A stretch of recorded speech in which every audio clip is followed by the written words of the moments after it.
Another timeline that was dropped on us this week. Another Darnell. Another Darnell. You were actually, say. Yes.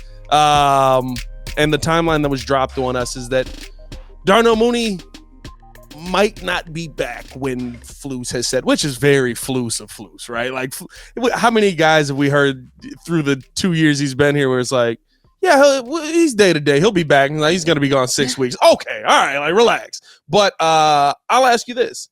Is the Mooney timeline promising or concerning? So I was talking with Tyke Tolbert about this. We were in like a small group setting. It was myself and Jason Leisure from the Sun Times. And we were, just kind of gauging like, where is he in his rehab right now? Because when you're watching the videos, the slow-mo videos of guys lifting weights and getting swole, there's a noticeable member of this team that you haven't seen in any of the photos. You haven't seen, in any of the videos. And that's Darnell Mooney because he broke his ankle, which required surgery. Well, it was week 12 last year. So that's the Sunday after Thanksgiving. So that's December, January, February, March, April, May. We're almost at 6 months. By the time training camp rolls around, that's about 8 months. So the timeline, I think it's smart to say, like, for them to like not put like, like hard and fast rule that he's going to be back by training camp. Right. But what Tyke Tolbert was saying about how, he's in the building attacking his rehab. He's running now. That's promising. Yes. Like, and I would imagine when we're out there at OTAs, he'll be on a rehab field. You'll get to see him at least moving around. He's not going to be doing anything with the team. He's not catching passes, but he will be moving around. And that's a good thing to see, that you would like to believe. I certainly hope so, that Tyke Tolbert said when I asked him, like, do you expect him back for training camp? That's trending in that direction, because that's important. You need to integrate him into this offense. I mean, he knows it, obviously, but he's gonna have a different role with DJ Moore and an offseason for Chase Claypool. Like, Mooney can go thrive in the slot again. But this could be a really big year for him where he doesn't have to be a number one, but think about the season that he had in 2021 when he topped 1,000 yards. Like, that could be get him back to like that version of himself. Yeah. I think the thing to keep in mind, because to me, right, like when you look at the breakdown of 1,000 yards, it's like, okay, what is it, like 60 yards a game? If a guy's getting 60 yards a game, it's probably not your number one wide receiver. But as a slot guy, that's great. You've got a guy that you can count on being underneath for Justin to go to. I think that you add that in with what Cole Kmet and DJ Moore and Chase Claypool are, hopefully what Chase Claypool is. I'm still big on Chase. I don't know. We'll see. I'm really concerned because I have a video on my personal podcast, The Windy City Breeze, where I literally say, like, y'all left Chase Claypool in Pittsburgh to die.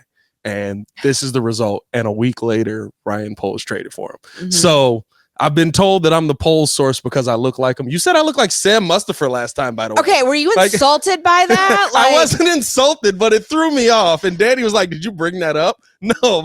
So, like, I just remember, like, when I found out we were doing the podcast, I'm like, who does he look like? I was racking my brain because you had glasses on in a photo. I don't know if those were those glasses or something else. You guys tell me. Like, does he look like Sam Mustipher or Ryan Poles? I gotta take the hat off now. See, like in this, I would say Poles. And now that you said Poles, the stomach is Mustipher for sure. Like, the stomach is Poles is doing crunches.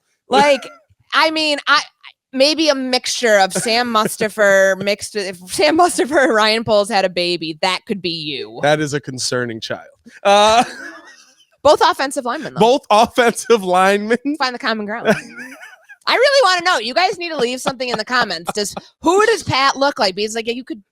Ian Cunningham and Ryan Poles get mistaken for each other all the time. Which is that's hilarious. A different thing. Somebody called me Jonathan Hood as well. You know what I mean? Like that's a different thing altogether when you really break it down. They look nothing alike. If we're being honest. I know. All right, but no, you guys need to let me know. Like, who's Pat's doppelganger? Remember we used to do that on Facebook? Put your doppelganger out. Oh man, Ryan Poles or Sam Mustipher or option C. Which you guys C. Can let us know. The educated brother from the bank is option C. Y'all, that's a deep cut. Shout out to y'all. No, I think that I don't even know what point I was making before I brought up Sam Mustipher. We're talking Mooney. Timeline. Ankle. Just throw out some words and see if it I appreciate triggers all of anything. them. This probably won't connect, but hey, let's keep it going. So here's the thing. Oh, I do know, because I was talking about Chase Claypool. Yes. And what his role could be with this team.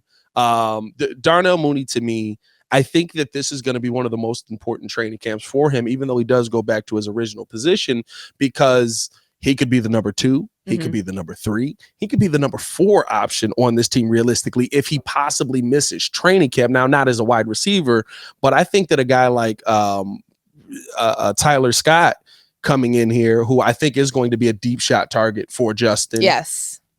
That could be another guy that's able to garner time if Mooney's not on the field. I think this might be his most important training camp as a Bear. You're right. And because, I mean, his contract too, like, he's going to be eligible for an extension soon. So this is his year to show, like, I need to be part of this team going forward. Like, I am a necessary piece in this offense. And he and Justin Fields going, like, let's just go back to last year. Like, the continuity element was very, very important, even though Mooney finished with like a team high 493 receiving yards. Not great. And granted, he did like miss weeks 13 through 18 because of the ankle injury, but even still, like, if that's if these two, their continuity was like the strongest among anybody in like the receiving room, and it still didn't yield that much. Like, to be able to take the next step on top of that and to give Justin Fields multiple different receiving options, to me, like, the receiving room looks different because as much as they're going to say, well, nobody has a defined role yet, you can look at somebody and say, you're going to be in the slot. You're going to be the X. You're going to be the vertical threat. Like, it makes your job easier when you have people that you have receivers, a more established receiver room than it was last year. I think it benefits, of course, right? We talk about the players on the field, but I think it benefits Luke Getsy because he's not holding back anymore. You can open up the playbook, literally. I can't I can't call this because Byron Pringle's not going to catch it. Yeah. You know what I mean? Like, I think that is so big. Like, a lot of people, I feel like, forget, like, this is Luke Getsy, like, his year of like, oh, I kind of know what I'm doing coming into the season. This is Coach Flus's year of, oh, I kind of know how to be a head coach now coming into the season. Like, I think those are the things that are going to help you take that next step the most, putting your players in the right position and having players that can play that position. And having plays for specific players, like being able to ask them to do more than they did last year. And like, the idea that it opens up your playbook is very obvious because you can run more plays with guys who are capable of running them, which I know it seems like such a easy concept, like have good players, be able to like draw up good plays. But that was really difficult for them last year, given some of the constraints within that receiving room.